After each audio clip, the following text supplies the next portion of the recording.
ঠাকুরগাঁয়ে জন্ম ও মৃত্যু নিবন্ধনের প্রয়োজনীয়তা ও গুরুত্ব বিষয়ে তৃণমূল পর্যায়ে জনসচেতনতা বৃদ্ধির লক্ষ্যে এক মত বিনিময় সভা অনুষ্ঠিত হয়েছে।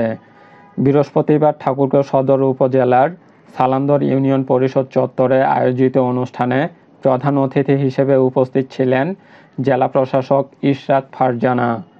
এ সময় জেলা প্রশাসক জন্ম ও মৃত্যুর নিবন্ধনের প্রয়োজনীয়তা ও গুরুত্ব বিষয়ে বিস্তারিত আলোচনা করেন এবং বাল্যবিবাহ ও মাদকের অপব্যবহার প্রতিরোধে সকলকে দায়িত্বপূর্ণ ভূমিকা পালন এবং ছেলে মেয়েদের লেখাপড়ার পাশাপাশি সাংস্কৃতিক ও ক্রীড়ার চর্চা অব্যাহত রাখার আহ্বান জানান।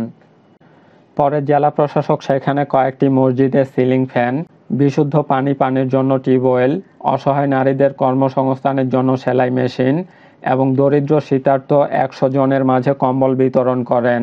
সদর উপজেলা প্রশাসনের সহায়তায় সালান্দর ইউনিয়ন পরিষদ এইসব উপকরণ সরবরাহ ও এই অনুষ্ঠানের আয়োজন করে।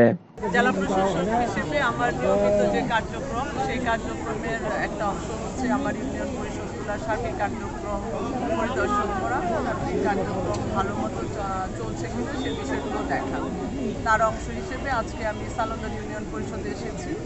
আর এখানে আরেকটি প্রোগ্রাম ছিল আমাদের জন্ম মৃত্যু নিবন্ধন কার্যক্রমকে গতিশীল করার জন্য। আপনারা জানেন যে এই কার্যক্রমটি সরকার বেশ গুরুত্বের সাথে পরিচালনা করে আসছে। তো এই কার্যক্রমটি যেন গতিশীল হয় সে বিষয়ে আজকে মত বিনিময় সভা ছিল। এছাড়াও এই ইউনিয়ন পরিষদে দরিদ্রদের মধ্যে কম্বল বিতরণ, আপনার কাজের সুযোগ সৃষ্টির জন্য ইউনিয়ন পরিষদের ফান্ড থেকে সেলাই মেশিন দেওয়া হয়েছে, মসজিদগুলোকে ফ্যান দেওয়া হয়েছে। এই বিভিন্ন কার্যক্রম এখানে আজকে অনুষ্ঠিত হয়েছে। আপনারা এখানে আমি যারা উপস্থিত ছিলেন তাদেরকে কিছু জনসচেতনতামূলক কথাও তাদের সাথে আমি শেয়ার করেছি। মোট কথায় এই ইউনিয়ন পরিষদের সার্বিক কার্যক্রম পরিদর্শনের জন্য আজকে আমি এখানে এসেছি।